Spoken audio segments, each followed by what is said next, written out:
शिवस्वरूप शिव का नाम प्रियो प्रसन्न। सम्यक के 8 अंगों की चर्चा अपनी चल रही है। निशंकित, निकांक्षित, निर्विचिकित्सा, अमूढ़ दृष्टि और उपगुहन, इन अंगों की चर्चा अब तक अपन ने की। वो दूसरा ग्रंथ है, ये तो समझ में नहीं आएगा, एक और है। इनका एक एक लाइन में लक्षण बताएंगे आपको। निशंकित अंग का, उपगुहन का। उपगुहन कल अपन ने बताया ना, लेकिन उसका छेड़ावा में क्या दिया है? निज गुण अरु पर अवगुण ढाके। क्या करे? अपने गुणों को और दूसरों के अवगुणों को ढाके। ये उपगुहन अंग है। ये सम्यक दृष्टि के तो ये होता ही है, लेकिन लौकिक में भी जो जीव इस अंग का पालन करता है उसका लौकिक जीवन भी सुखी होता है। हम करते हैं उसके सहज होता है। सम्यक दृष्टि के वृत्ति सहज ऐसी होती है कि वो अपने गुणों को प्रकाशित नहीं करता और दूसरों के अवगुणों को भी प्रकाशित नहीं करता। निज गुण किसको? हाँ, नहीं, उसको बताने का तरीका है ना। जैसे माँ होती है ना, तो माँ अपने बेटे के दोषों को निकालना है तो कैसे निकालती? बेटा राजा बेटा करके उसको अकेले में समझाती है। माँ कभी भी बेटे की निंदा मतलब सबके सामने नहीं करेगी। क्यों? क्योंकि वो बेटे का हित चाहती है। वो ये नहीं चाहती कि दुनिया वाले बेटे को ऐसा कहें। वो ये चाहती है कि मेरे बेटे के दोष निकल जाए। तो दोष निकालने के लिए वो उसको अलग से समझाएगी, प्रेम से समझाएगी, कुछ करेगी, और नहीं होगा तो उसको मारेगी भी। लेकिन वो सब दोष निकालने के लिए एकांत में होगा। ये जो यहाँ जो दूसरों के अवगुणों को प्रकाशित करने की बात है, ये निंदा आदि के उद्देश्य से सभा में, मतलब जैसे एक आपके दोष बताना है तो आप ही के दोष अकेले में बताएंगे ना। आपके दोष किसी अन्य के सामने नहीं प्रकाशित किए जा सकते, वो उपगुहन नहीं होगा। दोष प्रकाशित करने का उद्देश्य उसके दोष निकालना है, प्रकाशित नहीं किए जाते। वो भी दोषों को निकालने का उद्यम किया जाता है। जैसे समझ लो मुनिराज के पास कोई गुरु, कोई शिष्य है आचार्य परमेष्ठी के पास, तो वो आचार्य परमेष्ठी का शिष्य अपने दोषों का निवेदन करेगा तो उसको दंड देते, प्रायश्चित देते हैं। उस प्रायश्चित का उद्देश्य क्या है? उसके वो दोषों को निकालना। कोई उन दोषों को कहना तो ही नहीं कि दोषों निकालना। ऐसी किसी की गलती मालूम है अपने को कि इसका अपराध है, तो उसका अपराध कैसे निकले वो विधि से वो उसको बोलेंगे भी नहीं, उसका बस दोष इस तरह से निकालेंगे कि उसको पता भी नहीं चले, बिना उसके मन में ठेस पहुँचाए, और उसके दोषों को दूर करते हैं। जैसे बालक अति हर्षपूर्वक अपने दोषों को माँ से निकलवाने को तैयार करता, निकलवा लेती माँ उससे। अपने को अपनी माँ ने, पिता ने अपने को गढ़ा, कैसे गढ़ा? अपनी माँ कभी कोई किसी को कहने तो ही नहीं गई कि इसने ऐसा किया है, उसने ऐसा किया है। माँ बाप तो अपने बेटे बेटियों के दोष छुपाते ही है। बड़ा से बड़ा भी अपराध करा है और घर में कोई छोटा भी दोष करेगा तो वो उसकी घर में उसको आलोचना करके उसको दूर करेगा। ये सब अपने घर की बात है। कभी कभी किसी के दोषों को बिना कहे भी उससे वो चीज़ निकाली जा सकती है, क्योंकि दोषों को कहने से वो दोष छोड़ देगा, वो तो है नहीं ना। दूसरी बात, द्वेष बुद्धि उत्पन्न हो जाती है उसमें, और फिर सम्यक दृष्टि किसी के प्रति द्वेष बुद्धि उसकी है ही नहीं। निंदा के उद्देश्य, मतलब निंदा जो है वो द्वेष रूप मानी जाती है। असत्य वचन में आता है पर निंदा, गाली, चुगली, ये सब असत्य के भेद है। पर निंदा अरु झूठ तज, उत्तम सत्धर्म का दोहा पढ़ा, पूजा करेगी नहीं करेगी? कठिन वचन मति बोल, पर निंदा अरु झूठ तज। कठिन वचन मतलब जो दूसरे को सुनने में कठोर लगे, ऐसे वचन नहीं बोले जा सकते। सामने वाले के चित्त को पीड़ा पहुँचे, क्योंकि उसको चित्त को पीड़ा पहुँचेगी तो वो क्या दोष निकाले। पीड़ित व्यक्ति, दुखी व्यक्ति तो और द्वेष बुद्धि करेगा। आप किसी को पीड़ा दोगे तो सामने वाला क्या करेगा? आपको भी पीड़ा देगा और क्या करेगा? शत्रु बनाना जबरदस्ती किसी को। इसलिए कठिन वचन नहीं बोलते, पर निंदा, दूसरे की निंदा स्वप्न में भी नहीं करते। और फिर तीसरा कहा अब झूठ तज, झूठ को त्याग, तो होता है साच जवाहर खोल, तब वो सत्यवादी जग में सुखी है, तब वो सत्यवादी है। मतलब असत्य त्याग, त्याग का मतलब केवल झूठ बोलने की त्याग नहीं है, ऐसा सत्य भी जो सामने वाले को अप्रिय हो, ऐसा सत्य भी नहीं बोला जाता। हित मित प्रिय, देखो अपन ने छड़ा पढ़ी है तो उसमें आता है भाषा समिति में क्या, जगत सुहित कर, जगत के जीवों का हित करने वाले, सब अहित हर, सबके अहित को दूर करने वाले, भ्रम रोग हर, भ्रम रूपी रोग को दूर करने वाले, जिन भ्रम रोग हर जिनके वचन मुख चंद्र ते अमृत जले। मुख रूपी चंद्रमा से मानो अमृत परोस रहा। पहले के जमाने में, अब तो अपनी बहुत संप्रदायवाद है तो अपने जैनी प्रवचन सुनने आते हैं, लेकिन पहले जैसे कहीं भी विहार हुआ तो उसमें सब तरह के लोग, चांडाल भी आके बैठ गया, कसाई आके बैठ गया, तो वो उसको सुनने में एकदम इतनी मीठी वाणी लगती थी कि वो शायद अपने दोष छोड़ देते। मालूम है उनका अवधि ज्ञान से कि इसमें दोष है, तो भी दोष नहीं बोलेंगे, बल्कि अरे भव्य जी तो भावी भगवान है, तो आगे का तीर्थंकर है। मतलब उसको अत्यंत करुणा से, प्रेम से, उसको इतने अच्छे से, बड़े बड़े पापी जैसे जो है व्रत लेते थे छोटा मोटा, कोई नहीं हो ज़्यादा नहीं छोड़ सकते तो कौवे का मांस छोड़ दो, और मांस नहीं छोड़ सकते, तो वो इतनी करुणा बुद्धि होती थी। भील जैसे लोग भी तिड़ जाते थे, भील, कसाई, चांडाल। अपन शास्त्र पढ़ो तो शास्त्र में तो जिस तरह के मुनिराज के पास जो लोग आते हैं तो ऐसा लगता है बिल्कुल सब पापी उनके पास आते हैं, सब पापी तीर्थ हैं क्या। तो वो ऐसी वो शैली होती है उस जाति की कि आदमी सुनने वाले को एकदम कानों को प्रिय लगता है। दोषों को प्रकट करने में कभी कोई सिद्धि नहीं है। क्यों सिद्धि नहीं है? क्योंकि उससे कोई दोष नहीं छोड़ता, उससे वो आपस में विद्वेष मिलता। उससे क्या मतलब? और दूसरी बात कि दोष निकालने से दोष नहीं निकलते हैं। दोष तो वास्तव में तत्व का स्वरूप जानने से, वस्तु स्वरूप जानने से और संसार शरीर भोगों से जो विरक्ति उत्पन्न होती है, चतुर्गति का भय उत्पन्न होता है, तो जीव दोषों को छोड़ता है। आप कभी किसी से पाप छुड़वा नहीं सकते।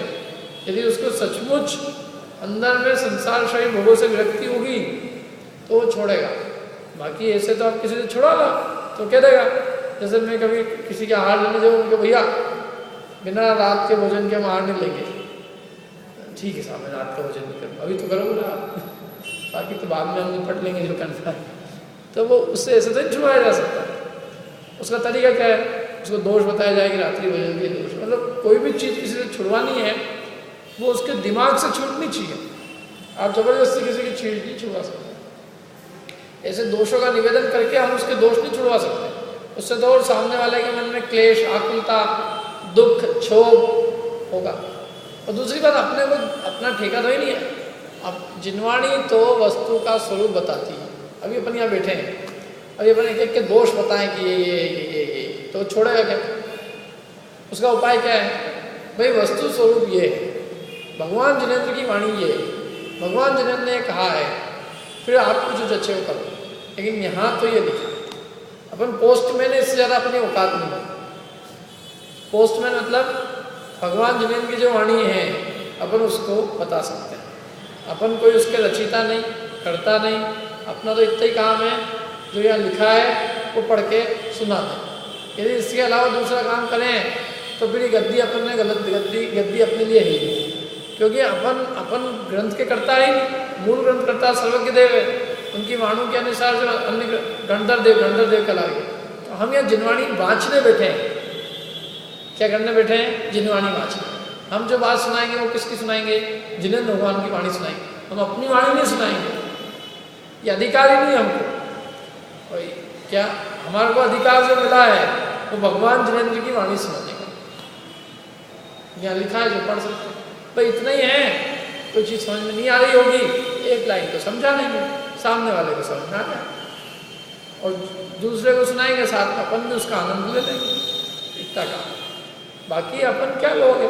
अपन तो भगवान जिनेंद्र की वाणी के अनुयायी लोग हैं।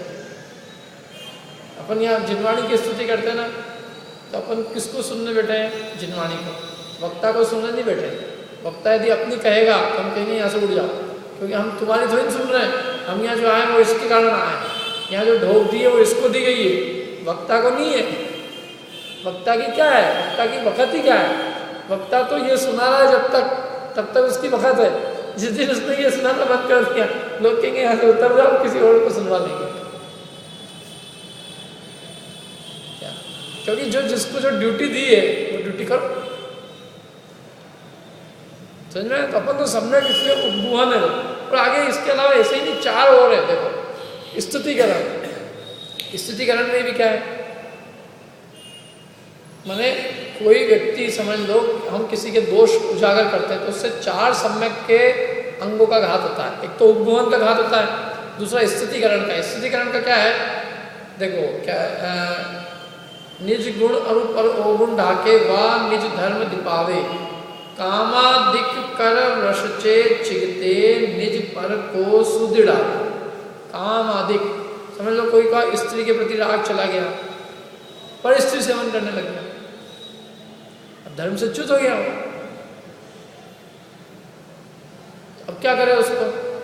समझ लो कोई लड़का है, कोई लड़की पसंद आ गई, मिलने लग गया, अपन ने देख लिया उसको, तो क्या करें? एक तो उपाय ये कि उसकी सब जगह बोलते हैं और वो लड़का तो बिगड़ गया, फलाने लड़की के साथ था। एक तो उसका ये है कि अपन उसकी टोपी उछाल दें। दूसरा ये है कि भाई धर्म से च्युत हो रहा है, ये कहीं अधर्मी की लड़की नहीं लिया है, तो अपन उसको अकेले में जाके प्रेम से समझाएं, भाई तू ये मत काम करना, जैन धर्म की महिमा बताएं, ताकि वो पुनः धर्म में स्थापित हो जाए। जिसको जैन धर्म की महिमा नहीं ख्याल में होगी कदाचित, वो ये काम कर सकते, तो उसको जैन धर्म की महिमा बताएंगे। मतलब कोई भी जीव का परिणाम किसी भी कारण से धर्म से च्युत हो सकता है। काम भाव से, क्रोध से, कषाय से, निर्धनता आ जाए, रोग आ जाए, क्या कोई जबरदस्ती कोई कष्ट आन पड़े, कोई झूठा आरोप, मतलब कुछ भी हो सकता है ना। कष्ट तो संसार में अनेक प्रकार से आ सकते हैं। तो ऐसे समय में साधर्मी का क्या करता है कि वो अपने एक अन्य साधर्मी को पुनः धर्म में स्थापित करे कि भाई तुम धर्म से च्युत मत हो, पुनः धर्म में स्थापित। क्यों? क्योंकि धर्म बड़ी मुश्किल से मिला है।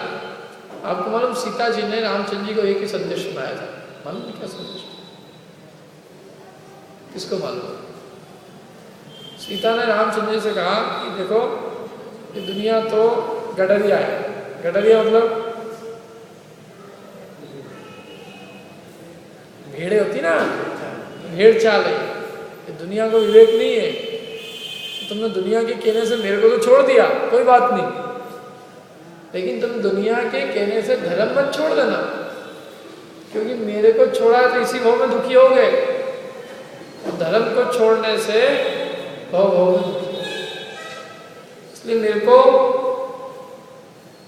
मेरी चिंता नहीं, मेरे को चिंता है कि आप लोकापवाद से धर्म को न छोड़ो। बोलो लोग क्या है? तो इसके भय से ये बड़ी मुश्किल से, क्योंकि ये जिनेंद्र भगवान का कहा हुआ धर्म अनंत काल में दुर्लभ था और ये बड़ी मुश्किल से मिला है। इसको जरा सा प्रमाद आदि के वश में या लोकापवाद के वैसे ऐसे ही मत छोड़ देना। छूटना सरल है और इसका मिलना अनंत काल में दुर्लभ। तो हाथ में आए रत्न को ऐसे नहीं छोड़ा जा सकता। इसलिए कोई कारण से अपना ही मन नहीं लग रहा हो, किसी दूसरे का नहीं लग रहा हो, किसी भी कारण से बीमारी आ जाए, है ना, कोई भी कारण हो सकता है, कोई संकट आ जाए, कोई पैसे का संकट आ जाए, कुछ भी आ जाए, कोई कारण मिले तो कह रहे हैं कि पुनः धर्म में स्थापित कर देना। और जिस जिस प्रकार से, मैंने ऐसा नहीं कि उसको केवल उपदेश से स्थापित करना। समझ लो आजीविका चली गई हो तो उसको आजीविका से लगा देना, धन चला गया हो तो उसको थोड़ी पूंजी देख के उसका व्यापार बिजनेस जमा देना, कोई अन्य कोई कारण से रोग आ गया हो तो उसकी औषध कर देना, उसकी टहल कर देना। मैंने हर जगह उपदेश ही काम नहीं आएगा। जहाँ जो जिसकी जो तकलीफ है उसकी पहले वो तकलीफ दूर करना। भूखे को अपन उपदेश देंगे तो वो उपदेश नहीं सुनेगा आपका, वो कहेगा पहले मेरे को खाने का इलाज करो, खाने का इंतजाम करो, फिर मैं तुम्हारी प्रवचन सुन सकता हूँ। तो उसका पहले भूखित को यदि कोई आ गए, जब जैसे अपने आया कोई इंदौर गाँव में आया, कोई परदेश का जैनी आया और अब वो जैनी आया और उसका कोई किसी ने लूट लिया, धन लूट लिया और बेचारा अपने पास रोता रोता आया, सब मेरा सब चला गया। और ये सब ऐसे चोर शकारे ही आते हैं लोग, कहते नहीं इतने क्रूर परिणाम नहीं रखना, उसकी सुनना, उसकी क्या दिक्कत है, उसके भोजन की दिक्कत है, पानी की दिक्कत है, क्या ऐसे अपने मतलब बिल्कुल प्रैक्टिकल है ये सब चीज़ें। स्थितिकरण मैंने ऐसा ही नहीं कि बस तुम उसको कहोगे देख भैया अनंत बार तुमने खाया, अब खा के क्या करेगा, तो बोले तुम भी छोड़ो पहले खाना खाना। तो जहाँ जो योग्य है वहाँ वो ये काम करें।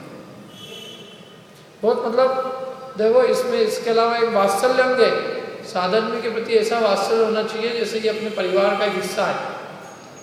मैंने सचमुच अपना यदि कोई परिवार है तो वो अपने जिन धर्मी ही है, बाकी तो सब स्वार्थ के सगे हैं। एक अपना असल में जो कुटुंब है वो कौन है, अपना कुटुंब। जिनको धर्म से अनुराग है वो अपने कुटुंब भी है, जिनको धर्म से अनुराग नहीं वो क्या लेने देना हमसे अपने। भोग के हैं सब साथ के, बाकी अपना असली हितैषी कौन है, मतलब बाकी सब स्वार्थ के सगे हैं, उनकी भोग की सिद्धि हो रही है, जब तक अपने को प्रेम कर रहे हैं, जरा भोग की सिद्धि नहीं होगी आपको अलग कर दो। और ये जो साधर्मी होगा इसका भोग का अभिप्राय नहीं है, इसका धर्म से अभिप्राय है, बल्कि अपन कदाचित धर्म से च्युत होते होंगे तो पुनः धर्म में स्थापित करेगा, क्योंकि उसका स्वार्थ नहीं। और लौकिक जितने रिश्तेदारी है वो सब स्वार्थ है। एक लिफाफा में 1 रुपये कम हो जाए क्या, हर साल अपन उसको 101 का देते थे, इस बार 51 का ही दिया तो वहीं का वहीं दिखा देगा, क्या हो गया, क्या हो गया, बोले ये इस बार इतनी, मैंने कहा इस बार पिछली बार क्यों गई, हाँ पिछली बार आपने ज़्यादा दिए थे। सगी बहन बता दे अपने को, पिछली बार राखी फेंकते थे, अब की बार क्या हुआ, महंगाई बढ़ गई तो उल्टा कर दिया आपने। इसलिए ये लौकिक जो रिश्तेदारी है इसमें तथ्य नहीं है। जो पैसे की रिश्तेदारी है उनको पैसे से प्रेम है क्या, इन सबको अपने भोग से प्रेम है, इनको तुम्हारी आत्मा से प्रेम नहीं है, तुम्हारा आत्मा संसार से छूटे। इनका लौकिक प्रयोजन है, और लौकिक प्रयोजन जिसका रहता है वो स्वार्थ रहता है। और जब पारमार्थिक प्रयोजन होता है कि भाई तुम मोक्ष मार्ग में लगो और हमारा आत्मा भी मोक्ष मार्ग में लगे रहे, हम सब आपस में साधन में भाई है, अपन च्युत हो तो ये स्थापित कर दे, और ये धर्म से च्युत होता हो तो अपन इसको स्थापित कर दे। और न केवल धर्म से, अभी तो और भी कोई संकट आ जाए तो संकट के काल में उसकी विपत्ति से रक्षा करे और उसको अच्छा प्रेम से धर्मोपदेश देकर उसको मोक्ष मार्ग में लगा रखे। क्योंकि सबसे बड़ा संकट तो बुद्धि का है, बुद्धि यदि फिर जाए ना आदमी की तो वो सबसे बड़ा संकट है। लौकिक में और कोई संकट ही नहीं। विषय कषाय का सबसे बड़ा संकट, अज्ञान सबसे बड़ा, मोह छा जाए तो कितना बड़ा संकट। रावण के ऊपर संकट क्या था, कुछ नहीं था, लेकिन मोह का नशा चढ़ा तो संकट आई।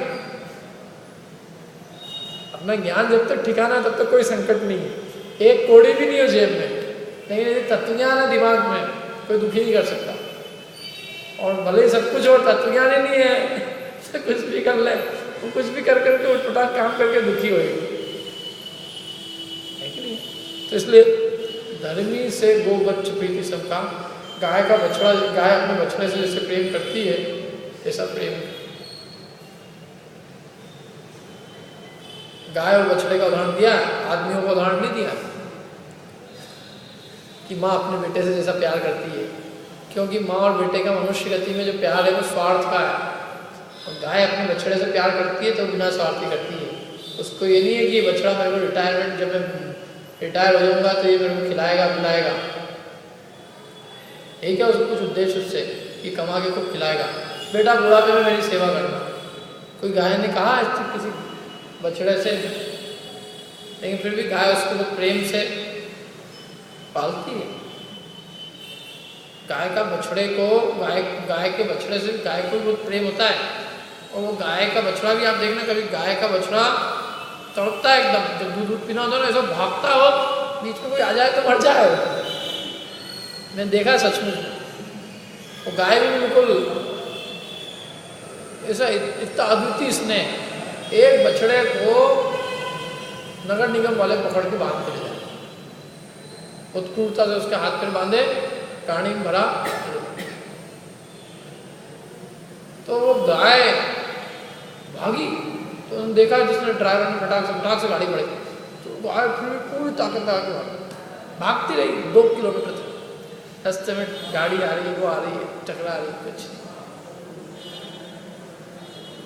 अंत में बेचारी गिर पड़ी, आंखों से आंसू आने लगे, क्या करें, कसाई को पकड़े।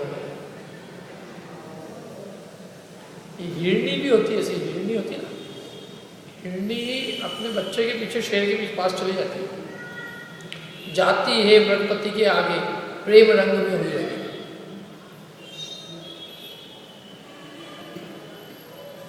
चिंता नहीं करती हो मैं मर जाऊंगी। अब वो बोलो शेर से लड़ने चलेगी उसकी माँ, अब तो अपनी तो सोच, तो तेरे में ताकत क्या है, चलिए अपने बच्चे को बचाने के चक्कर में शेर के पास चले। तो ये त्रिंच गति का जो स्नेह होता है उसका उदाहरण दिया उन्होंने, मनुष्य गति का जाए बंदरी का जरूर थोड़ा सा नहीं उदाहरण दिया, बंदरी, जबकि बंदरी बहुत प्रेम से लगा के रखती है, बंदरी होती है वो बंदर को ऐसे छाती से लगा के रखती है, बचपन से छाती से अलग नहीं होने देती, लेकिन फिर भी बंदरी का स्नेह जो है उसका उदाहरण नहीं दिया कहीं पे। क्यों, उसका एक कारण है मालूम आपको, ये जो बाढ़ आती है ना पानी की, तो बंदरी, जैसे बंदरी को नदी पार करनी हो तो बंदरी अपने बच्चे को लेके जाएगी, तो बच्चे को लेके आएगी तो बच्चे को डूबने नहीं देगी, बच्चे को अपने फटाक से पीछे कर लेगी, पीठ फिर देखा पीठ पे गई तो अंदर डूब रही है तो माथे पे ले ली, और डूब रही तो वो माथे पे, तो अंत में यहाँ तक मुँह भरा गया और लग रहा खुद डूब जाऊंगी, तो फिर वो क्या करती है, उसी बच्चे को जो माथे पे था उसी को पानी के अंदर घुसेड़ के उसको वहाँ नीचे उसके करके और उसके माथे पे पाँव रख के खड़ी हो। कब तक, जब तक यहाँ तक है तब तक तो कुछ नहीं दिखा, जहाँ यहाँ आया तो अपने ही बच्चे को नीचे जमीन में रखा, उसके सिर पे खड़ी हो जाती ताकि मेरे ऊपर पानी नहीं आए। इसलिए गाय का उदाहरण नहीं सच्चा ए वो इसका बंदर का उदाहरण गाय का दिया। धर्मी सो गो वत्स प्रीति सम, एक धर्मी की दूसरे धर्मी के प्रति गाय के बछड़े जैसा प्रेम हो, इसमें परस्पर कोई अपन यहाँ कोई लड़ने के लिए तो ही नहीं, धर्मी साधर्मी किसको कहते हैं, जैनी है तो अपना साधन है। ये तो अभी इतना चल चला, नहीं तो आज भी मैंने कई जगह देखी है, मैं तो ऐसी जगह गया हूँ मैं जहाँ आप केवल जैन हो, उस बात को सुन के सामने वाला आदमी सब काम छोड़ के सेवा करने आ रहा है। अपन लोग फोकट की बातें करते रहते हैं, इसका है उसका है, किसका है, ये जैन है ना, बात खत्म। नमोकार मंत्र आता है आपको, मैंने कहा हाँ बस। ज़्यादा जानकार हो जाए तो तकलीफ पड़ती है उनसे, कम जानकार लोग चाहे फिर भी सेवा करें क्या। तो ये इसलिए ये एक लौकिक सदाचार की होती है ना कोई चीज़, अपन धर्म बाद में बात करेंगे कि इसका क्या है क्या है, लेकिन पहले सबसे पहले अपनी मानवता है। मानवता मतलब कि अपना आपस में स्नेह है, और फिर स्नेह के बाद अब ठीक है तो अपन अपने घर में ही रहते हैं, सबके अलग अलग विचार रहते हैं, कोई किस विचार है कोई विचार, अपन एडजस्ट करके उससे अपनी पत्नी आती तो कोई ऐसी तो ही नहीं कि जो अपन सोचते हैं वैसी आएगी, वो उसकी अलग मान्यता रहती है अपनी। अपन ठीक है भाई, तेरे को ये करना तो ये कर, हमको ना भी करें, हम स्वतंत्र, तू स्वतंत्र। कोई चीज़ अच्छी लगेगी तो हम तेरे से ग्रहण कर लेंगे, तेरे को अच्छी लगेगी तो हमसे ग्रहण कर लें ना। हमने अपन उस पर थोप सकते हैं ना अपने को थोप सकते। ये तो अपना स्वेच्छा का काम है, करो तो करो। तो अपन वहाँ जब परिवार में इतने प्रेम से रह सकते हैं तो क्या अपन पूरे समाज में इतने प्रेम से नहीं रह सकते? और नहीं रहेंगे तो वात्सल्य नहीं रहेगा, वात्सल्य नहीं रहेगा तो धर्म की प्रभावना वगैरह कैसे होगी? तो ये तो बिल्कुल बेसिक बात है। मतलब मैं कहता हूँ धर्म तो बहुत अपन ऊपर की मतलब बड़ी बड़ी बातें भी करें, लेकिन यदि आपस में हृदय में स्नेह नहीं हो, प्रेम नहीं हो, और बल्कि धर्म के नाम पे अपन लड़ने लग जाए तो धिक्कार है ऐसे धर्म को। धर्म ने सिखाया क्या? धर्म तो आपस में स्नेह नहीं सिखा पाया, आपस में साधर्म्य होगा तो धर्म क्या काम? इसलिए ज़्यादा कट्टरता वाली जो रवैया है बहुत खतरनाक है। नहीं तो वो अपने को मुसलमान ने भी देने लगी कि ये सब काफिर है और इनको रहने का अधिकार नहीं है, इनको हटाओ यहाँ से।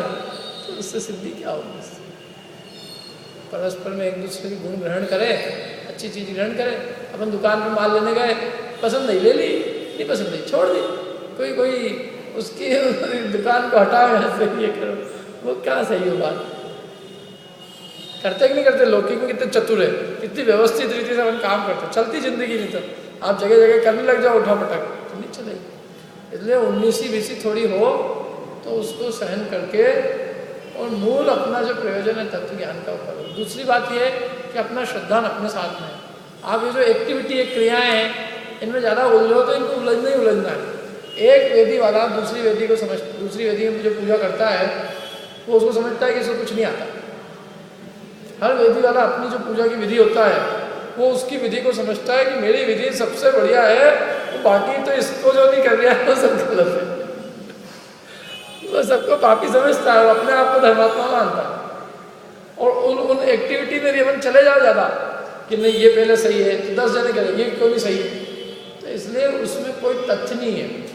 वो सबकी अपनी अलग अलग परंपरा है। जो मूल है तत्व ज्ञान, जिसके ऊपर सब एक मत है, वो अपने आचार्यों के ग्रंथ है। रत्नगण शावकाचार्य समंत भद्राचार्य ने लिखा। इसमें क्या है, कौन सी पहले पूजा करना है, बात ही नहीं। तुम ये कर लो पहले, सम्यक दर्शन के 8 अंग पाल लो, इतना ही हो जाएगा तो काम हो जाएगा तुम्हें। इनमें तथ्य क्या है? ये पहले होएगी कि ये पाठ होएगा पहले, कि अभिषेक पहले होगा, कि शांति धारा पहले होगी। अब वो तुम वहाँ कर रहे, एक कहेगा कि नहीं यंत्र एक भगवान पे करेगा, दूसरा हाथ खींच के नहीं ज्ञानी होगी, यंत्र जी बेवकूफ़ी करनी हो रही थी। मैंने क्यों लड़ते हो यार आपस में? क्या संसार में प्रेम करने के भी बहुत सारे कारण हो सकते हैं और लड़ने के भी बहुत कारण हो सकते हैं। क्या आपस में स्नेह वात्सल्य से रहो, और कर रहा है तो उसको कर लो जो कर रहा है। कौन सा कुछ उससे वो हो जाएगा? यदि भगवान पे भी आ गई तो भी क्या हो गया? अरे परिणाम नहीं सुधरे तो कुछ नहीं होने वाला, लेकिन उसकी तो कोई खबर नहीं है और बस ये हो गया और वो हो गया और वो हो गया और वो हो गया। लड़ने वालों को भी भूलना चाहिए और प्रेम से रहने वालों की सब चल क्या ये सब परम मतलब वो है। अब मूल 7 तत्व के नाम पूछो। 7 तत्व है, वेद विज्ञान है, 6 द्रव्य है, पंचास्तिक आय है, रत्नत्रय है। इनकी भी तो अपन चर्चा करो। अपने श्रद्धान में क्या है? देह भिन्न की अपनेपन की अनुभूति है कि नहीं है? पर पदार्थों में अपनापन घटा कि नहीं घटा? राग आदि भाव घटे कि नहीं घटे? कषाय घटी कि नहीं घटी? काम करो ना अपन। और इस पर तो सब एक मत है ना, कषाय नहीं होना चाहिए, ये तो एक ही है ना सब इस पे। तो वही करो अपन जिस पे कम से कम सब एक मत है। ये है, इसलिए ये वात्सल्य प्रभावना, वो वात्सल्य प्रभावना मतलब सम्यक दृष्टि के हृदय में इतना वात्सल्य होता है और उस वात्सल्य से ही अन्य जीव उससे प्रभावित। धर्म की प्रभावना उसके द्वारा सहज होती है।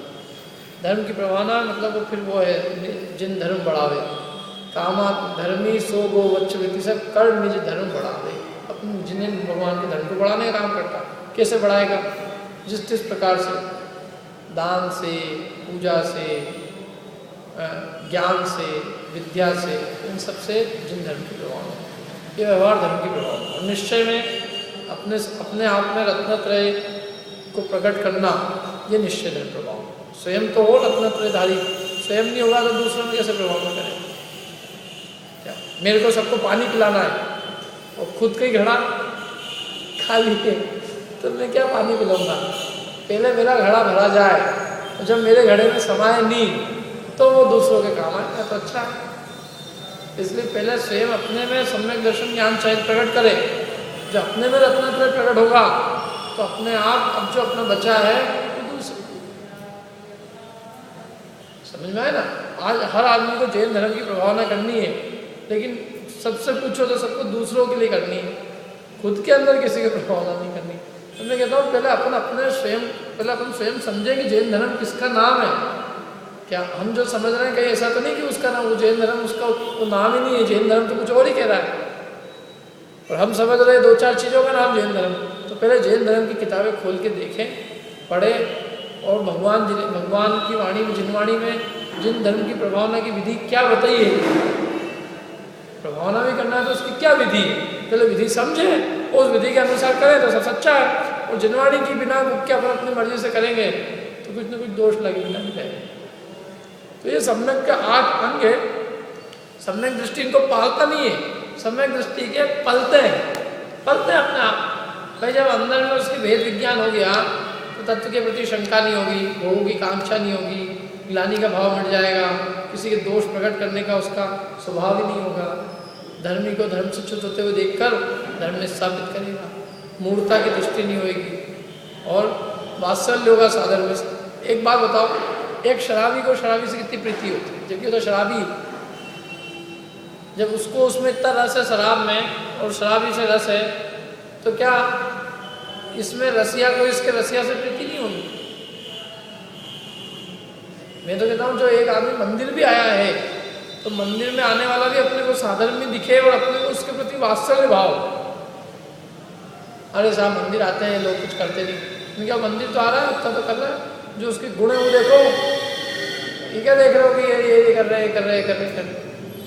मैंने कहा अब तो कायदे से एक आदमी को वहाँ स्वागत के लिए बाहर खड़े रहना चाहिए कि लोग कम से कम मंदिर में आ तो रहे हैं एक हार वाला बना के।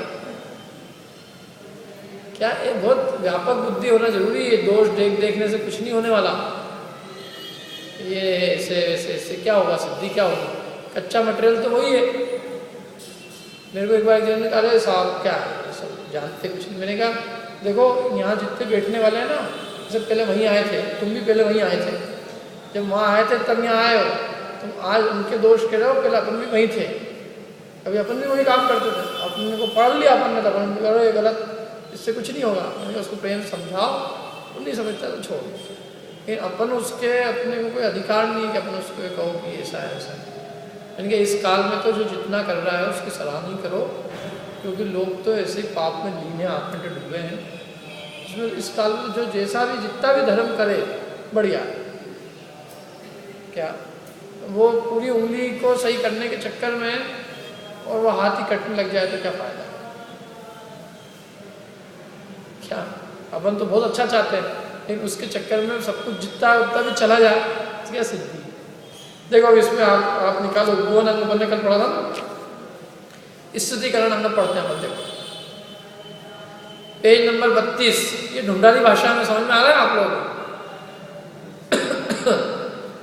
मैं एक जगह गया था स्वाध्याय करने के लिए, तो मैंने एक ही वो ऐसा नगर देखा, उस नगर के स्वाध्याय के जितने श्रोता थे, मैंने एक श्रोता से दूसरे श्रोता की जानकारी कही। मैंने कहा यार उनके घर गए थे कल, उनके घर में सामग्री थी ये थी। पर मैंने देखा कि कोई भी श्रोता ने दूसरे श्रोता की बुराई सुन के भी उसको अपन ने थोड़ा सा मसाला भी दिया, जान करके उकसाया कि वो उसके बारे में कुछ बोले। किसी ने कुछ नहीं बोला किसी का।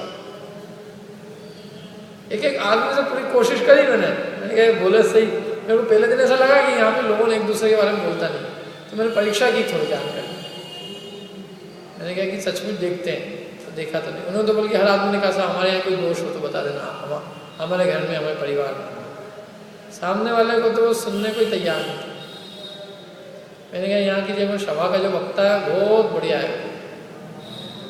क्या मैंने कहा इस वक्ता से सब कुछ सीखने लायक चीज़ है कि यहाँ के श्रोता कभी भी दूसरे श्रोता की किसी भी स्थिति में आप कितनी कुरेद को पूछ लो उससे, वो किसी स्थिति में निंदा नहीं करेगा। परस्पर में एक दूसरे की निंदा कभी नहीं करेगा।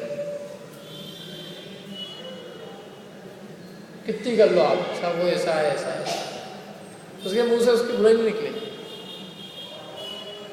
कितने गलत काम सामने बोल भी दो आपकी, इसने ऐसा किया है, ये किया है, वो किया है, लेकिन वो अपने मुंह से नहीं बोलेगा। लेकिन क्या पता इनको पाठ पढ़ाया गया होगा ऐसे ही 8-10 दिन के प्रवास में एक दिन से। तो ऐसी इसको कहते हैं एक आदर्श चीज। ऐसे में गुजरात में भी गया था कोबा के आश्रम में, तो वहाँ परस्पर में सामने कोई किसी की कुछ नहीं करता था। श्रीमद रामचंद्र लोग थे, वो सब प्रवचन को बुलाया था मैंने देखा परस्पर बहुत प्रेम से रहते थे, वात्सल्य से, कोई कुछ नहीं, भाषा में मिठास, बोली मिठास, और व्यवहार में भी किसी की कुछ नहीं। आप अपना काम करो क्या। तो ये चीज़ें दुनिया से सीखने लायक है। अपन लोग, अपन उत्तर भारत के लोग थोड़े टेढ़े मेढ़े हैं, थोड़े दक्षिण में थोड़ा सीधापन, और खासकर बाहर के लोगों में तो बहुत ही इस मामले में कम से कम सीखे। अपने थोड़ा सा क्या वक्र परिणामी लोग उत्तर भारत, वक्र परिणाम माने मन वचन का कुटिलता रहती है, करेंगे क्या, बोलेंगे क्या, क्या करेंगे, निंदा में एक दूसरे की निंदा में रस आता है, किसी की बुराई करना, वो करना है, करना है। ये सब खोटे लोगों की आदतें, इसे कोई सिद्धि नहीं है इससे। तो ये देखो स्थितिकरण अंग क्या आएगा, पढ़ते हैं। मिल गया पेज नंबर 32। दर्शन ज्ञान चरणाद्वापि चलताम धर्मस्थल प्रत्यवस्थापनम प्रागे स्थितिकरणम उच्यते। दर्शनात् दर्शन से, चरणात् चारित्र से, च वा अपि अथवा, अपि माने भी, दर्शन से अथवा चारित्र से भी, चलताम चलायमान, धर्म वत्सले धर्म में जिनका वात्सल्य है उनके द्वारा, प्रत्यवस्थापनम प्रतिस्थापनम माने पुनः स्थापित कर देना, काय में, धर्म में, प्राज्ञेय माने ज्ञानियों के द्वारा, स्तुतिकरणम स्तुतिकरण, उच्चते माने कहा जाता है, माने दर्शन से, सम्यक दर्शन से, सम्यक चारित्र से चलते हुए को धर्म में जो वात्सल्य उनके द्वारा पुनः धर्म में स्थापित कर देना, वो ज्ञानी पुरुषों के द्वारा स्थितिकरण अंग कहा। देखो अर्थ पढ़ता हूँ। कोई पुरुष सम्यक दर्शन करे सही श्रद्धा नहीं था, सम्यक दर्शन सही था, तथा चारित्र धारक व्रत संयम सहित था, चारित्र धारक था। फिर को प्रबल कषाय के उदय करी, कोई प्रबल कषाय आ गई, उसको एकदम चढ़ गई, उसको कोई बात की, तथा खोटी संगति करी, तथा रोग की तीव्र वेदना करी, तथा दरिद्रता करी, तथा मिथ्या उपदेश करी, तथा मिथ्या दृष्टि के मंत्र तंत्रादिक चमत्कार देखी, सत्यार्थ श्रद्धान, सत्यार्थ ज्ञान, सत्यार्थ श्रद्धान और आचरण ते चलायमान होता होए, तिनको चलते जानी, जिनका धर्म में वात्सल्य है, ऐसे धर्मात्मा प्रवीण पुरुष ताको उपदेश आदि करी, अकेला उपदेश नहीं, ताको उपदेश आदि करी, फिर सत्यार्थ श्रद्धान में चारित्र में स्थापन करे, सो स्थितिकरण कहिए। स्थितिकरण स्थिति स्थापित कर देना, वापस से स्थापित करना, अलग हो गया था धर्म से, फिर धर्म में स्थापित, क्या क्या कारण से, कषाय के उदय से, खोटी संगति से, खोटी संगति से जाने लगे, अरे कहाँ मंदिर मंदिर जाते हो, पुराने जमाने की बात है, उनकी बुद्धि बुरी, तुम्हारी थी फिरी, मॉडर्न टाइम है, ऐसी क्या कौन से जमाने की बातें करते हो,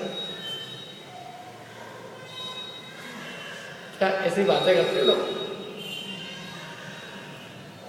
मैं कॉलेज में पढ़ता था तो रात को भोजन नहीं करते थे, तो हर लड़का, अरे वो तो पहले के ज़माने में लाइटें नहीं थी, तब तुम्हारी किताबों में लिखा है, अब तो लाइटें आ गई। इनके हमारे भगवान अज्ञानी नहीं थे, लेकिन तुम्हारे तो हो सकते हैं, हमारे नहीं थे।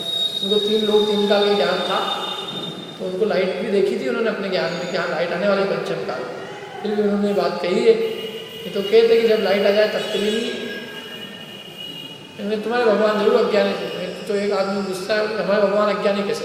इनके देखो, तुम्हारे भगवान पहले तो वरदान देते हैं, जिसके ऊपर हाथ रखेगा जल जाएगा, और फिर उन भगवान की पत्नी उसको पसंद आ गई, जिसको वरदान दिया उसको भगवान की पत्नी पसंद आ गई, तो भगवान की पत्नी के पीछे लग गया। और भगवान ने कहा क्या, मैं इससे लड़ने जाऊँ, मेरे हाथ में रख दे, मैं ही जल जाऊँगा, क्या करूँ? फिर उन्होंने एक दूसरी कन्या भेजी, उसको नचवाया, नाच के जैसे उसने यहाँ हाथ रखा, चल। मैंने कहा उसको अज्ञानी था भगवान, क्यों? उसको मालूम ही नहीं था वरदान देने के पहले कि इसका क्या हो सकता है। अज्ञानता की सिद्धि होगी कि नहीं होगी इससे?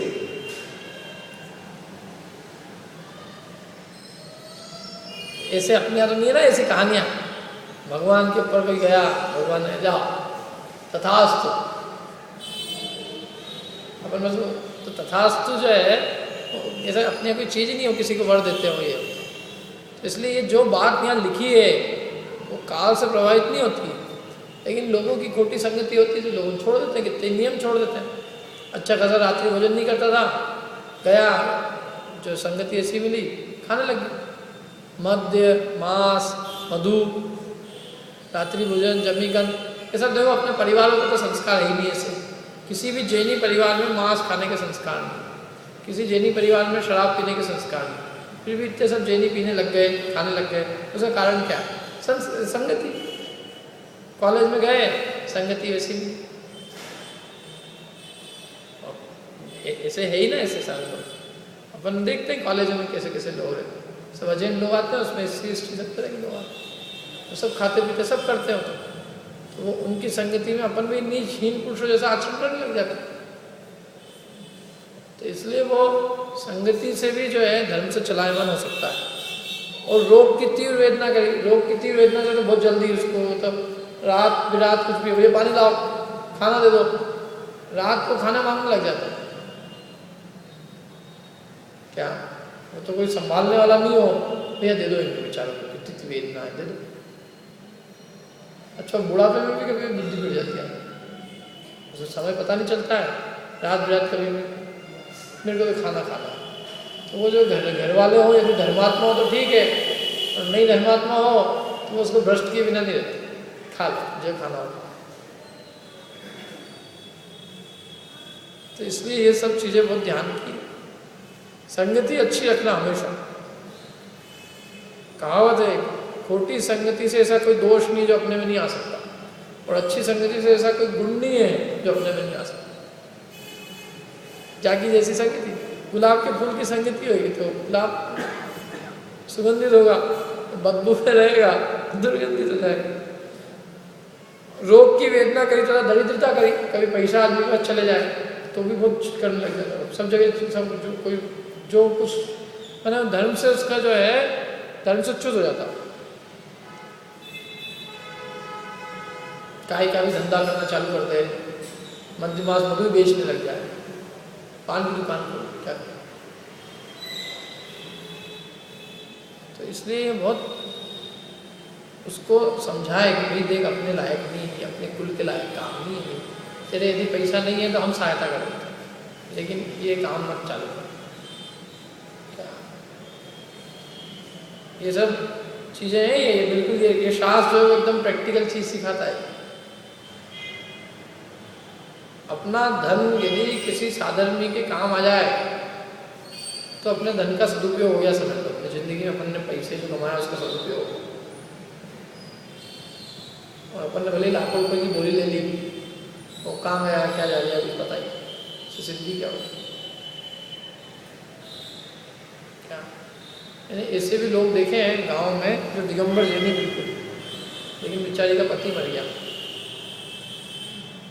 वो तो पढ़ा लिखा नहीं, उस वजह से माँ के पास जमीन वगैरह सब समझती नहीं, छीन ली लोगों ने, खाना बनाने का काम करना पड़ता। तो मैं देखा वहाँ पे आश्रम में मैं गया था कुंडलपुर में, तो एक भाई थी वहाँ पे, तो उसको आश्रम के लोगों ने अच्छा सहयोग किया। हम लोग गए, उसके सारे कागज देखे, और कागज देख के हमने कहा कि इसकी ज़मीन इसको कैसे भी करके दिलवाओ, अपना पैसा खर्च होता हो तो अपना खर्च करके जो भी कुछ ऊपर नीचे करके, लेकिन इस भाई की बेचारे की कर। तो इसके सब बच्चे परेशान होंगे, जिंदगी पूरी बेचारी नौकरी करते भी थे, क्या तो कौन करे, किसी का लेना देना, काम कर रही अपने, क्या अपने तो अच्छा है भाई मिली हुई काम करना। तो उसे पूछे तू कौन है, क्या हुआ तेरा, क्या तकलीफ में, उसकी तकलीफ दूर करे, थोड़ा अपनी जेब से पैसा लगा दे उस समय, तो वो उसकी रियल हेल्प है। ऐसे आज है कई लोग गाँव में जो पूरे के पूरे गाँव जैन है, लेकिन क्या करें बेचारे लोगों को काम नहीं है, कुछ नहीं है धंधा, तो उन लोगों को कोई आजीविका का साधन नहीं, तो हीन काम भी करने पड़ते हैं।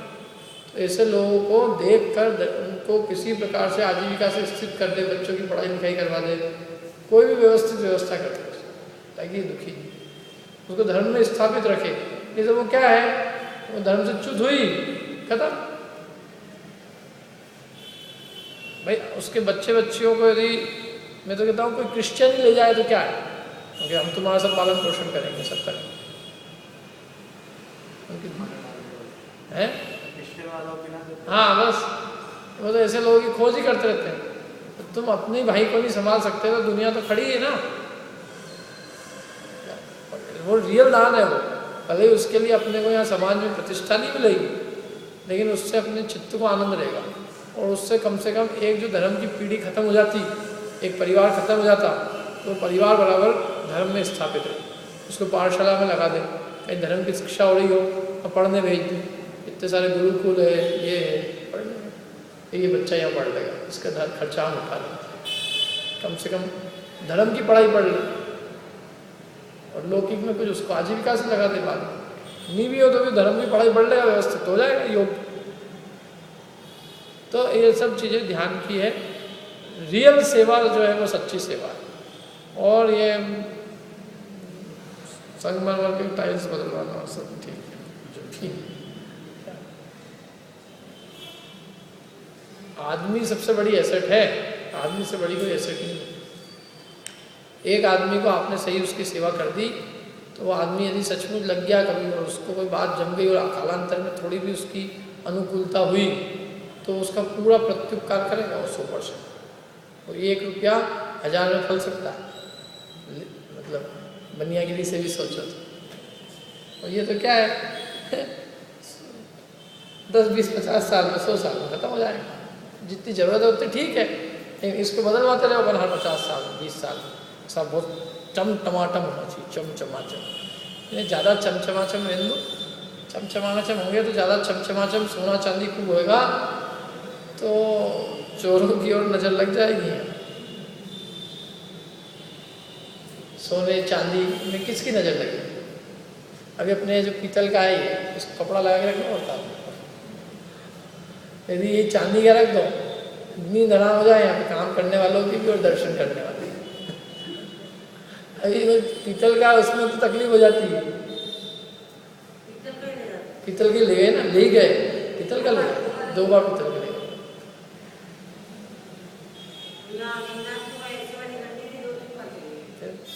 मालूम मेरे संसार ऐसे ही, चांदी सोना तो जो दिखे, एक आँख इधर फिरी खत्म। तो इसलिए जरूरत किस चीज की है अभी?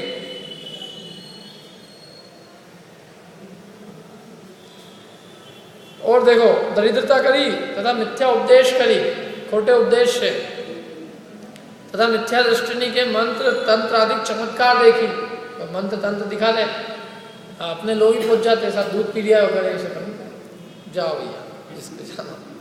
चमत्कार देखी सत्यार्थ श्रद्धान और आचरण से चलायमान होता होए, तिनको चलते जानी, जिनका धर्म में वात्सल्य, ऐसे धर्मात्मा प्रवीण पुरुष ताको उपदेश आदि करी, फिर सत्यार्थ श्रद्धान में चारित्र में स्थापन करे स्थितिकरण कही। अच्छा, इसमें भी एक बात है, केवल धन से उसकी सहायता करके उसको आजीविका से लगाना ही अपना प्रयोजन नहीं। अपना प्रयोजन तो ये कि वो जीव मोक्ष मार्ग में लगे। अपने को कोई जैनियों को भी कोई अपने को कोई पैसे कमाने की मशीन नहीं बनवाना। अपना उद्देश्य तो है कि उसके द्वारा जिन धर्म की प्रभाव ना हो, बस वो जिन धर्मानुयायी रहे और वो कम से कम जिन धर्म का पालन करते हुए अन्य लोगों में भी जिन धर्म की प्रभावना करे। नहीं तो अपन ने चलो किसी को डॉक्टर बना दिया, IAS बना दिया, काम का क्या हो? वो तो यहाँ भी अपन बुलाएंगे तो उसके लिए पहले मंच बुलाना रखना पड़ेगा अपने, पहले मंच होगा तब वो आएगा, और वो भगवान जी ने इनकी वाणी थोड़ी सुनना आएगा, वो तो अपना भाषण सुनाने आएगा। उसे क्या सिद्धि होगी? लोग कहते हैं यार अपने को सबको IAS ऑफिसर बनाना पड़ेगा, नेता बनाना पड़ेगा। इनका नेता बनते ही यूँ करेगा तुम्हारे से, तुम उसको तत्व ज्ञान दो तो वो उसके बल से सेवा करेगा। ये इससे सेवा नहीं करने वाला कोई। इससे सेवा होती होती तो अभी बहुत है जैन लोग बहुत अच्छे अच्छे पद पे है, और आप काम कराने चले जाओ तो वही आपको ही पैसे मांगता है। कहाँ है उसमें संस्कार? है क्या उसमें? नहीं है। वो तो काटने को दौड़ रहा है क्या? और डॉक्टर बनाने को क्या करेगा वो? नाक कान का, नाक की गंदगी देखेगा जिंदगी भर, कान की गंदगी देखेगा, और क्या करेगा? उसमें उपयोग तो नहीं लगाएगा, इसकी कहाँ पे करेगा? मतलब इंजीनियर हो जाएगा, सिविल इंजीनियर, तो वहाँ जाएगा जहाँ डैम बनेगा कहीं जंगल के अंदर, और जब तक लोगों की डैम बन गया फिर वहाँ बिठा देंगे उसे, सारी जनता यहाँ रहेगी, वो अकेला वहाँ डैम की सुरक्षा करता रहेगा। इससे क्या सिद्धि हो जाएगी? हमें कोई धनवान थोड़ी बनाना उसको, हमें क्या बनाना उसको? धर्मात्मा होना। धनवान से अपने कोई मतलब नहीं। धन से ज़्यादा व्यक्ति ज़्यादा, मतलब व्यक्ति की सेवाएं ज़्यादा महत्वपूर्ण है। एक व्यक्ति अरब रुपए के बराबर है यदि वो व्यवस्थित काम करे। जो काम पैसा नहीं कर सकता व्यक्ति कर सकता है, तो उसको कायम में लगाए वापिस से मोक्ष मार्ग, तत्व ज्ञान में, बाकी कुछ नहीं। यदि वो रत्नत्रय में लगता है तो ही काम का है, यदि वो रत्नत्रय में नहीं लगे तो अपन उसको तत्व लौकिक ज्ञान की शिक्षा के लिए भी अनुमोदना नहीं करते। लौकिक ज्ञान तो इसीलिए केवल ताकि वो धर्म में लगा रहे। क्या तत्व ज्ञान में लगे, कम से कम मोक्ष मार्ग में लगे। मोक्ष मार्ग में लगे तो क्या काम करता? यहाँ ऐसा जानना, कोई धर्मात्मा अवृत सम्यक दृष्टि तथा वृत्ति पुरुष का परिणाम रोग की वेदना करी तथा दरिद्रता करी, वियोग करी। कोई किसी का मर जाए, पति मर जाए, पत्नी मर जाए, मैं तो नई शादी करूँगा। भैया तेरी उम्र देख, अवस्था देख, क्या एक गया और दूसरा जिंदा ही रहेगा, इसकी क्या गारंटी? वो भी मर गया तो क्या गारंटी? अपने राग को घटाने इसका उपाय है। इसलिए राग पहले ही कम हो तो अच्छा। दरिद्रता करी, वियोग करी, धर्म ते चिक जाए, तो धर्म में प्रीति के धारक प्रवीण पुरुष ताको धर्म ते छूटता जानी, ताको उपदेश करी, धर्म में स्थित करे, ताकि स्थितिकरण अंग है। भो धर्म के इच्छुक सुनो, हे धर्म के इच्छुक, धर्मानुरागी हो मनुष्य भाव। पहली बात क्या कही? मनुष्य भाव। अरे यहाँ में उत्तम कुल, जैन कुल, इंद्रनी की शक्ति, पांचों इंद्रियों की शक्ति, धर्म का लाभ, ये बहुत दुर्लभ मिला है। और छूटे पीछे इनका पावना अनंत काल में वो कठिन है। ताते कर्म का उदय करी प्राप्त भया रोग वियोग दारिद्र आदि दुख, तिन करी कायर होए, आर्थ परिणामी होना योग्य नहीं। कायर मत हो, आर्थ परिणामी मैंने दुख रूप परिणाम मत करो। क्यों? क्योंकि दुखित भय कर्म का अधिक बंद होएगा। कायर हो भोगेंगे तो कर्म नहीं छोड़ेगा, कर्म तो ही छोड़ देगा। तुम अधिक परिणामों में दुखी हो गए तो उससे क्या होगा? और अधिक कर्म बनेंगे। कर्म छोड़ने वाला नहीं है, जो बांधा है उसका फल भोगना पड़ेगा। तो फिर क्या करें? और धीर वीर बना कर ही भोगे को तो नहीं छोड़ेगा। तुम धीरता से छोड़ो, भोगोगे तो भी नहीं छोड़ेगा, कायर होकर भोगोगे तो भी नहीं छोड़ेगा। तो धीर होकर भोगना कि कायर होने से भोगना? धीरता से। ताते दुर्गति का कारण जो कायरता, ताको धिक्काओ, अब साहस धारण करो। कोई तकलीफ आई है, तकलीफ रोने से नहीं जाएगी, कायर होने से नहीं जाएगी, साहस से इसका मुकाबला करो। साहस से मुकाबला करोगे तो जीत सकोगे। रो के दुखी होके करोगे तो कर्म बंद होएगा और दुख की अधिक प्राप्ति होगी। अभी बुद्धि को मत शोक के वशीभूत करो। अश्निवेग और अग्निवेग ऐसे दो भाई थे। तो दो भाई थे, तो ये दोनों रावण के पूर्वज थे। ये युद्ध में लड़े तो एक भाई मर गया। तो मर गया तो दूसरा भाई उसको देख के मूर्छित होने लगा।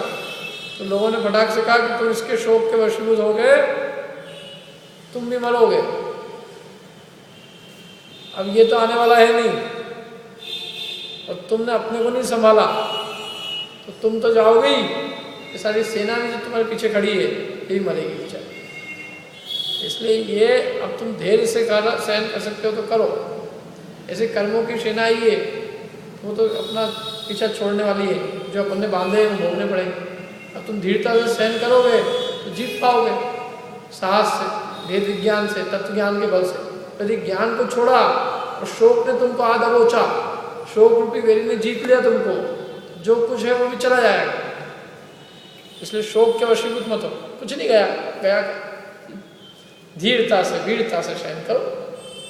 अपने उदय है, अपना कर्म का उदय, अपन ने बांधा है, अपन भोग रहे हैं। कायर होना कोई उपाय नहीं है उसका। कायर होने में और बहुत, रोने में तो महाकर्म बंद होता है तीव्र, क्योंकि रोने का कोई काम ही नहीं धर्म में। धर्म तो कहता है तत्वज्ञान के बल, तत्वज्ञान का विचार करो तो दुखी होने का कोई कारण नहीं।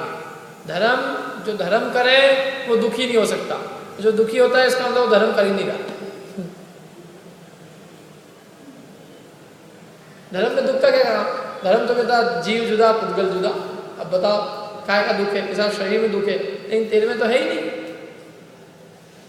इसलिए कहा उन्होंने मनुष्य जन्म का फल तो धीरता तथा संतोष व्रत सहित धर्म का सेवन करी आत्मा का उद्धार करना है। मनुष्य जन्म का फल क्या है? आत्मा का उद्धार करना, धीरता से, संतोष से। और जो मनुष्य का देह सो रोगनी का घर है, बीमारी आ गई, उसमें क्या आश्चर्य? तुम अब तक बीमार नहीं हुए, अभी हुए, इतने दिन तक क्यों नहीं हुए? किसी को बोलना मत ऐसा है, मैं तो केवल परिणामों की बात कर रहा हूँ कि अपने चित्त में ऐसा रहे। क्या कि भाई ये तो आग के बुझने का क्या डर, बुझने का क्या आश्चर्य? हवा तेज चल रही है, उसमें आग बुझ जाए उसका आश्चर्य है? आग जलती रहे उसका आश्चर्य? ऐसे जिंदगी अपनी बची हुई है, रोग नहीं लगा है, बीमारी नहीं हो रही है, खड़े बैठे आराम से, आश्चर्य तो इस बात का है। रोग आने में क्या आश्चर्य? कुछ भी हो सकता है। रोगों की तो एक एक कण कण में 5 करोड़ रोगों की संभावना होती एक रोग में। 5,68,99,584 इतने रोगों की संभावना।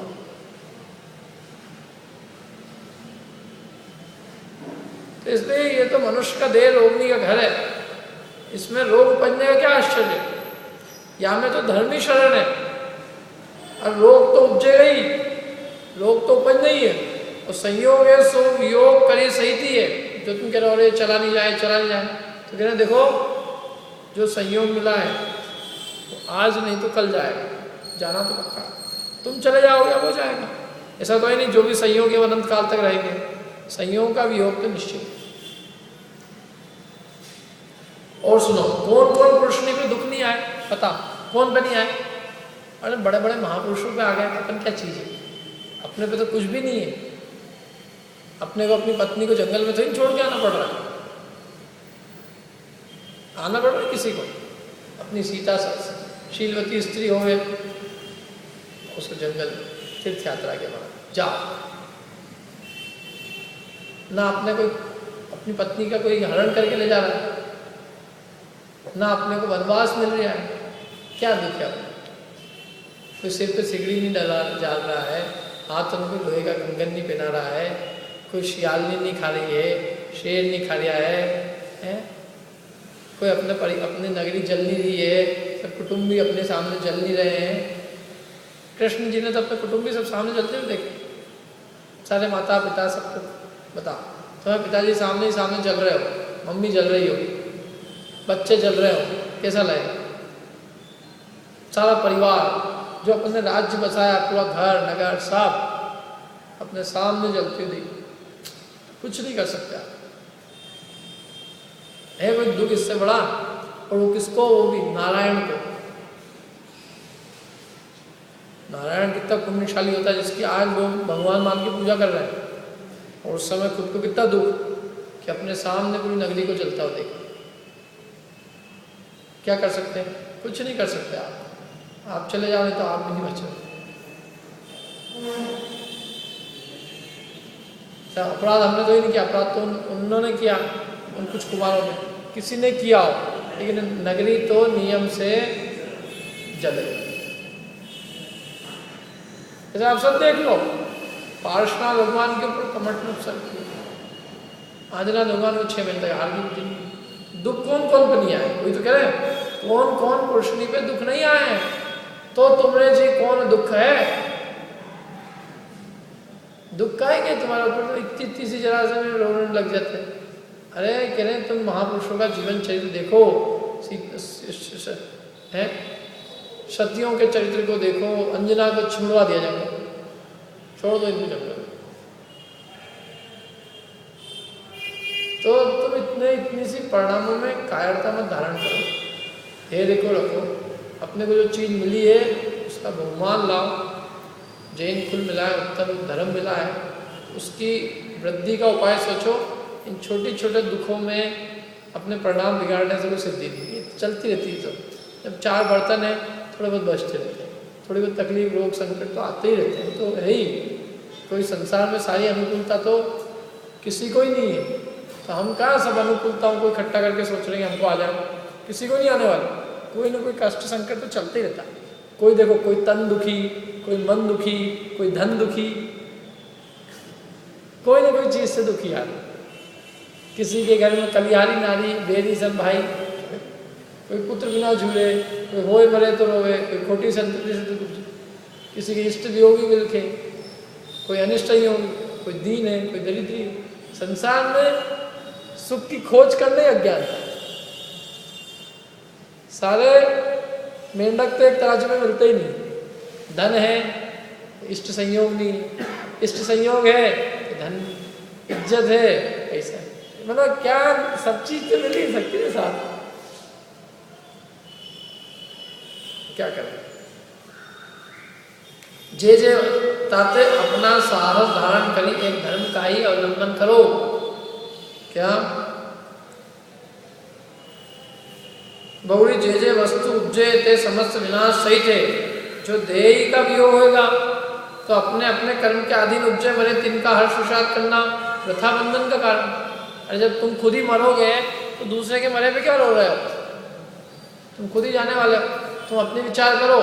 बाकी तो जो संसार में आया है अपने अपनी आयु कर्म के उद्देश्य जिएगा, आयु कर्म का वियोग, आयु कर्म समाप्त होने पर मरेगा। अपन उसमें कुछ नहीं कर सकते। हर जीव अपनी अपनी आयु पूर्ण भाव में बांध के आया है। वो जितनी आया है उतने दिन रहेगा, और जितनी खत्म होने पर एक समय भी रहने वाला नहीं। इसलिए उसका शोक करना बेकार है। अपने कौन कौन संबंधी नहीं हो संसार में अनंत के हुए। बहुड़ी इस पंचम काल के मनुष्य थे अल्पायु अल्पबुद्धि लिए उपजे। क्या इस पंचम काल में अल्पायु अल्पबुद्धि लिए उपजे? इस काल में कषाय के अधीन था, इस काल में कषाय तीव्र है, और विषय की गृद्धता, 5 इंद्रियों के विषयों की आसक्ति, बुद्धि की मंदता, बुद्धिहीन है, रोग की अधिकता, ईर्ष्या की बहुलता, दारिद्रता लिए ही बहुधा उपजे। ये सब बीमारियां लोगों मैंने ये सब ऐसे लोग ही पैदा होते हैं यहाँ। कषाई जीव, अल्प पुण्य वाले ऐसे जीव उत्पन्न होते हैं। ताते सम्यक ज्ञान को प्राप्त होए, कर्म के जीतने को उद्यम करना योग्य है। कायर मत हो, ऐसे उपदेश दे, परिणाम को स्थिर करे। किसके? सामने वाले। वो खुद भी हो रहा हो धर्म से चुप तो अपने को भी स्थिर करे। रोगी होए तो औषधि देवे, भोजन देवे, पथ्यादि करी, उपचार करे, द्वादश भावना का स्मरण करावे, 12 भावना का पाठ करावे, याद करावे। और केवल पाठ ही नहीं, उसका समझाए, शरीर की टहल करे, मलपूत्रादि विकृति को दूर करने करी, जैसे तैसे। ये जितना भी कुछ करना काय के लिए करना, जैसे तैसे परिणाम को धर्म विषय दृढ़ करना, सो स्थिति करना। मैंने ये सब इसलिए सेवा करना है ताकि उसका परिणाम धर्म में वापिस स्थित हो जाए। सेवा के लिए सेवा नहीं है, उसको धर्म में लगाने के लिए सेवा है। तथा कौ के रोग की अधिकता करी, ज्ञान चलायमान हो जाए, व्रत भंग करने लग जाए। ज्ञान रोग की अधिकता होती, बुद्धि चल जाती है, बुद्धि फिर जाती है, फिर वो व्रत भी भंग करने लग जाए, रात को मांगने लग जाए, अकाल में भोजन पानादिक जांचवा लग जाए, त्याग करी वस्तु को चाहवा लग जाए। ताकू दयालु होए, उसको दयालु होकर ऐसा मधुर उपदेश आदि करे, मैंने उसमें कषाय नहीं करे, उसकी अवज्ञा नहीं करे, उसकी निंदा नहीं करे, ये रात को ही मांगने लग गए, इनको समझ नहीं है कि नहीं मधुर उपदेश अधिक करी, ऐसा मधुर उपदेश अधिक करे जाकर फिर सचेत हो जाए, बाकी अवज्ञा नहीं करे। कर्म बलवान है, वाद पित्त आदि करी, ज्ञान बिगड़ने का प्रमाण है। सो यहाँ बहुत उपदेश लिखने करी ग्रंथ बढ़ता है, ताते थोड़ा ही करी बहुत समझना। तथा दारिद्रता करी पीड़ित ताको अपनी शक्ति प्रमाण उपदेश तथा आहार पान वस्त्र जीविका रहने का मकाम तथा पात्र तथा जैसे स्तंभन हो जाए, स्थापित हो जाए, जैसे दान सम्मान उपाय कर स्थिर करना, सो स्थिति करना नामा समय का छठा। कभी कभी क्या होता है, किसी को बोलने से भी उसको थोड़ा सम्मान दे दिया, उसका धर्म फिर स्थिर हो गया। किसी ने अपमान कर दिया, उसको सम्मान हो गया, मतलब धनी नहीं है, जैसे भी हो जाए दान से सम्मान से जिस भी उपाय से, जो अपना आत्मा हो। देखो एक पैराग्राफ को करके खत्म कर दिया। जो अपना आत्मा हो नीति मार्ग छोड़ता है, अपना आत्मा भी कभी गलत काम में करने लग जाए, न्याय नीति को छोड़ता है, तथा काम मद लोभ के वश हो जाए, अन्याय का विषय, अन्याय से काम, अन्याय के विषय चाहे, अन्याय के धन की चाह रूप हो जाए, किसी के धन हड़पने की इच्छा हो जाए, तथा अयोग्य वचन में प्रवृत्ति करने लग जाए, योग्य नहीं अयोग्य वचन, तथा अभक्ष भक्षण में प्रवृत्ति हो जाए। ये लाइट बंद कर दो, चलो अब हो ही गया ना पूरा। अभक्ष भक्षण में प्रवृत्ति हो जाए, अभिमान के वश हो जाए, और संतोष से चिक जाए। क्या क्या बातें कहीं देखना है। अनेक परिग्रहों में लालसा बढ़ जाए, कुटुंब में अति राग बढ़ जाए, तथा रोग सहने में कायर हो जाए, आर्त ध्यानी हो जाए, वियोग में शोक सहित हो जाए, तथा दरिद्रता से दीन हो जाए, उत्साह रहित आकुलता रूप हो जाए। कौन ये सब? कौन? खुद। अब उसको कैसे लगाना देखो, ताकू अध्यात्म शास्त्र का स्वाध्याय कराए। अध्यात्म शास्त्र माने मोक्ष प्रकाशक समय सार रुद्र संग्रह पंचास्तिकाय प्रवचन सार, और भावना की शरण ग्रहण कराए, 12 भावना की। आत्मा का स्वभाव अजर अमर अविनाशी एकाकी, अन्य द्रव्य का स्वभाव रहित, अन्य पर द्रव्य का स्वभाव रहित चिंतन कराए, धर्म ते नहीं छूटने देना, तथा असाधाधिक कर्म अंतराय कर्म तथा अन्य कर्म का उदय को आपते भिन्न मानी, कर्म का उदय थे अपने स्वभाव को नहीं चलने देना, सो स्थिति करनामा है। छठा, अपने आत्म स्वभाव को नहीं चलने देना। यानी ये सब हो भी जाए तो भी अपना आत्मा जो है,